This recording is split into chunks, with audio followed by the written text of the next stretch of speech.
Well, it's time for another time in the Silent Forest, except now we're in this place.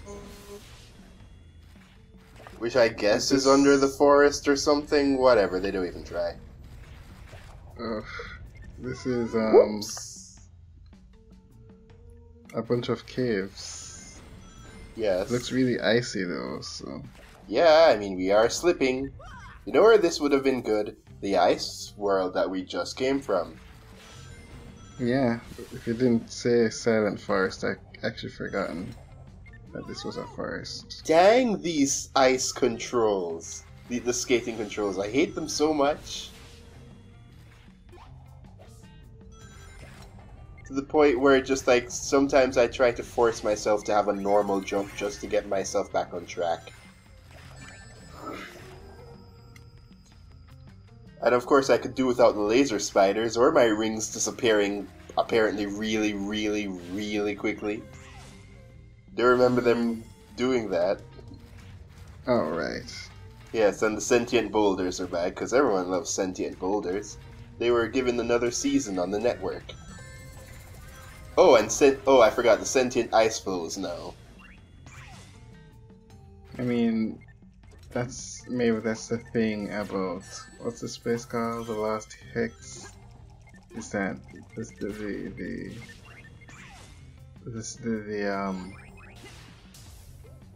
the environment. That took me way too long to think about. The environment is sentient. Also, I just accidentally did a successful wall run there and just like, wait, I think I get the hang of it now. Except, I don't know what's going on. Yeah, did you... Because this looks like a place you should be, and yet you can't do anything here. Or at least a place I think there's a hidden spring somewhere. But I just like, it's not giving me... Well, and it wasn't even letting me go back before. So I have no idea. I'm thinking that either the hidden spring is here, in the middle, it's not, or it's at the very end of this. Yep, there it is. At least you found it. This guy decides to be a jerk of some sort. Whatever, Cluck. Okay, that didn't make a lick of sense, but sure, that's fine. Seriously, you just look at some of these things and... Alright, let's put things into perspective. I was rewatching our Sonic Advance 2 playthrough. And I could... Well, apart from the cream part, where I know that I had to do... Well, I didn't practice, rather. Instead, I watched a video showing where the special rings were going to be. But for the Sonic parts, I could just tell I was having fun. And that's partially because I know how to navigate through that game a bit easier than, you know, normal. But this, I'm like, the flow of things just doesn't seem like it's going to be that much fun to begin with. Because thinking about the fact that, well, not a lot of people know about stuff like the continuous spin dash. So I already have a better speed thing going on. But considering the charged homing attack is so inconsistent, the parkour is so inconsistent, it's just any sort of fun that you could have on this game is like incidental. I wonder how the playtesters experienced this. I don't know, man. It's just like, okay, say with this, I have no idea how like the jump before the jump that got the, what was it, where the homing attack locked on. I have no idea why I didn't lock on in the jump before that. It seemed like I should have been able to, but no, apparently not. And it's that kind of stuff where it's just like too many variables are unknown for me to say, oh boy, I'm having fun with this. there was a game I recently watched. I'm trying to remember what it was. Where just jumping was not exactly the best guarantee of where you'd land. And that in and of itself just inspired nothing but fear in just basic platforming. Things that you look at and you're like, this should be fine. What am I doing? Looking for a red ring. Oh, I think it was like, maybe I'm trying to find a secret since that seems so automatic, but it just like looks and says like, oh hey, this should be fine. Why am I a master of parkour at this point? Because I don't know how I pulled any of that off. Either way, just basic platforming that should not be an issue just becomes an issue. You know what that reminds me of? What? I've recently been watching It's Pony. I don't know what that is. It makes me realize, for some reason, people just have no interest in Nickelodeon's cartoons. Oh yeah, I mean, that's in what general, people have no interest in if a cartoon isn't lore, actiony, or extremely wacky. People just don't talk about it. It's the same thing that happens to Harvey Beaks, and so that's one thing I realized. But also, while watching it, there's an episode about Pony is a master gamer, and he's like beating a game, and he's fantastic at it. And they invite a bunch of people and live stream him beating the final level. And then it's revealed he was never playing the game. He was watching the fish tank the entire time. And so they have to go and get the fish tank so that he can watch it and start playing the game meanwhile again. But that just reminded me of you having no idea what you were doing, but you were just doing it. Oh, okay, because I was sitting there just like, where is he going with this? How does this relate to anything? Yeah, so that's how it relates. This level looks like it's going to have an interesting theme. It does. Makes me sick. Time to knock him down a peg. Because we really needed that voice? cutscene. Has there been no sound in these cutscenes? Is this the first time? Or Wait. have I just not? No, I think my volume's just down low. But just like, out of all, because those cutscenes are where you really just like to give good character interactions, because as I said, their characters are one note to begin with, so it really is supposed to be with the interactions. And they decide to not have him interact with Sonic whatsoever. Okay, sure.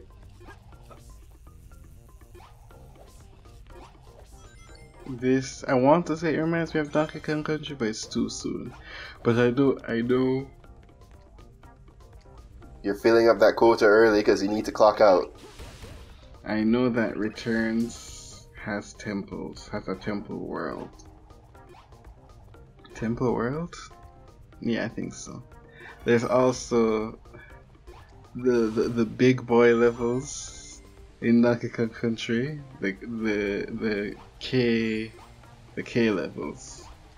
You need to play Donkey Kong Country Returns. Yeah, I know. I'll get on it when I can. Yeah, the K levels are... They are no joke. I can't really accurately describe it. If it you weren't just have for to the play it, and then you know how terrible they are. If it weren't for the fact that suddenly my momentum didn't want to talk to me that day, and there was no checkpoint, so. But the thing is that I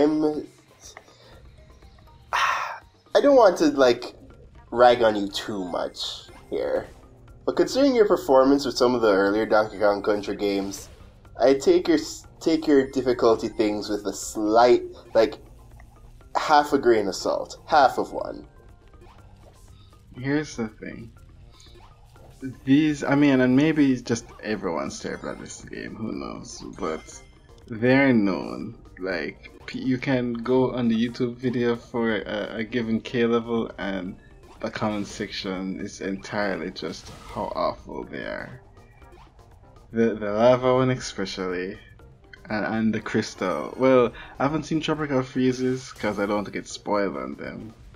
But that's cool. But yeah, Yes. the ones in returns, they instill you with feelings that can't be described. It won't make me happy. But to be fair, nothing Alright. makes me happy. So it's just like, oh my god. It's just like with that just reminds me with the Donkey Kong Country tangent I guess we're on now. That before I was like, okay, some of these things are hard. But then you went to me with Donkey Kong Country 3 and it's like, oh, this is impossible. Like, no, it's not. There are two things in that level in that entire game that I consider close to impossible. And one is due to somehow due to me not finding out that Ellie can suck up water. So Soupy Salvo is like the only thing in that game where I'm just like, nah, this is. I should have known that was because I wasn't aware until after I beat it. That's this is the second to last game. This is the second to last level because that level is hard. Yeah, so that is like the thing where I'm just like, no, absolutely, just that is too much. And there are some that are like really hard, like you're always running with the coin dozer levels, and like I still think DKC 2 is harder overall, but recently I still need to play 2. Yeah, you do. But you also still need to watch a Cowboy Bebop movie, and look where you are with that. Sure, Anyways. I also need to the thing is I'm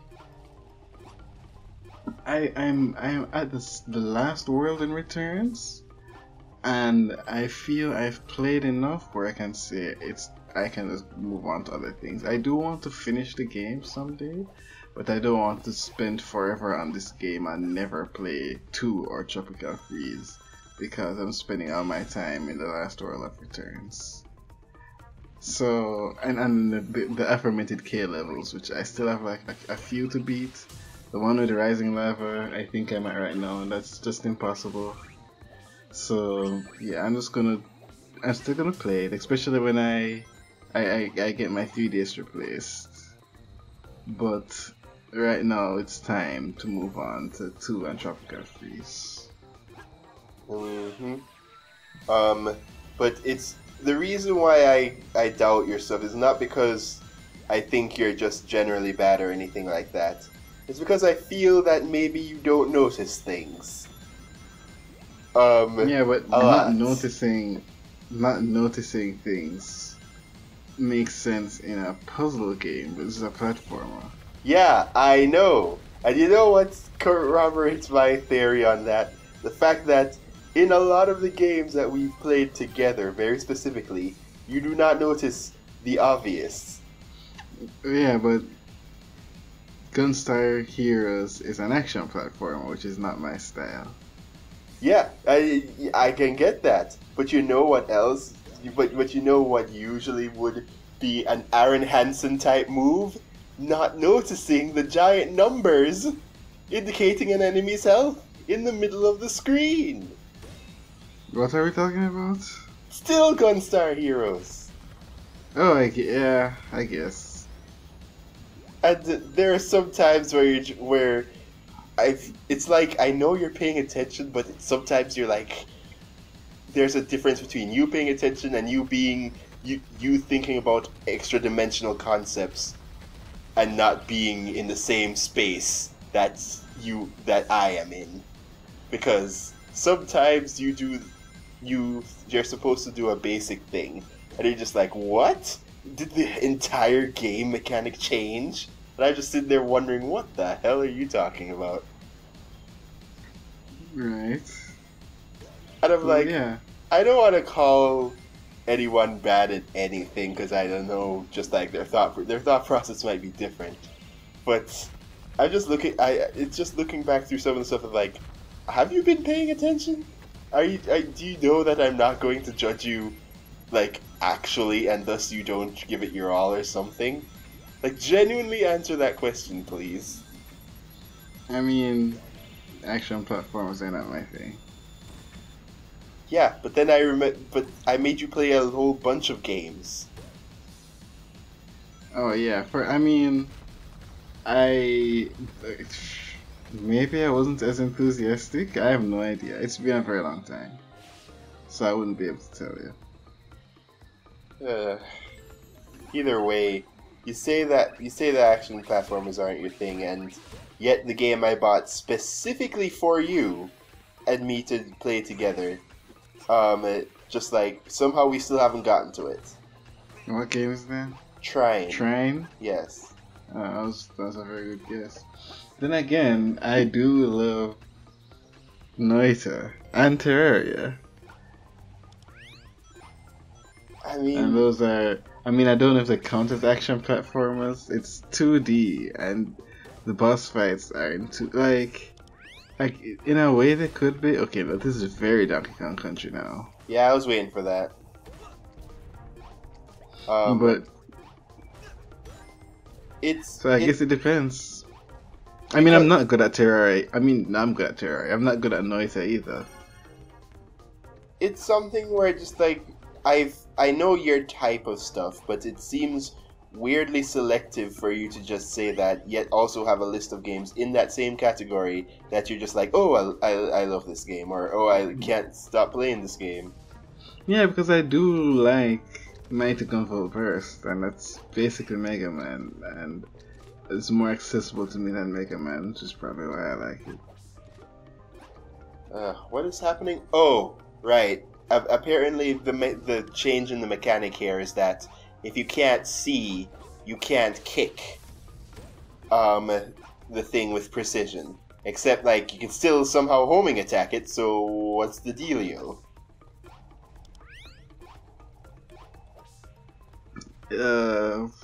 There needs to be a change, so they decided to prioritize the mechanic change to consistency. I mean, this is actually cool. I have no notes other than this is cool. I mean, the problem is that it does that. Other than that kick thing, which only really works for the pig bombers, not really much changes from it being dark, like at all. It's still aesthetically pretty cool. Like, yeah. What changes in the silhouette levels of Donkey Kong Country Returns and Tropical Freeze? You have to like I think based to get the extra stuff in that levels you have to make out what was it? Because I'm sure one of them was like Rambi or something, and oh geez, and you basically had to be a bit like normally precise as you would in the games, but it's hard to make certain things out. I'm not sure about that, but I do know that there are. I think you just missed one of the red. Yeah, but rings. I'm not. But like, it's considering that I had to miss the second one, even though I knew exactly where it was, because that little platforming challenge was too hard for some. Well. Too hard specifically because the control is kind of finicky. But the thing is that some of the if you've actually noticed there, I think the shadows show you fake red rings. Oh yeah, I saw that. I was like, yeah, but I was thinking in Donkey Kong Country there is you do have to make out the collectibles in the shadows, which I mean you have to make out the collectibles hidden in the landscape normally anyways, but still I mean it doesn't matter because the levels of the castle even on the 3DS where the resolutions actually probably even more on the 3DS when 3D effects it's also there. I need to play the Tropical Freeze one since they just look even better since There's a bunch of different colors, and it's not just sunset. Oh well, that was a very nice transition, whatever that was. Oh, we're But still doing this owl guy. It actually makes sense with the lights. yeah, his power. He has one of the very specific defined powers, where it's like Oh, that he was the can manipulate. boss? Yeah, I hit him like I I was managed to hit like, him like oh, 3 times. so finally we're setting the stage for the boss fight. Let's Mm. go. Oh, Nope. that And was just the boss fight. yep. I was thinking, so let's see what's the broken owl gonna do now? Is it flickering or something cool's gonna happen? Nope. There's just the owls are carrying it back up for an unknown reason. I guess he just really likes it. And he just uses the shadow mechanic in the shadow Temple. mechanic in the temple to make him indistinguishable from his clones, and if you leave him out too much, he breaks the ground from under you. Which is a good boss fight. It's just really easy to combo homing attack him and end it like I did.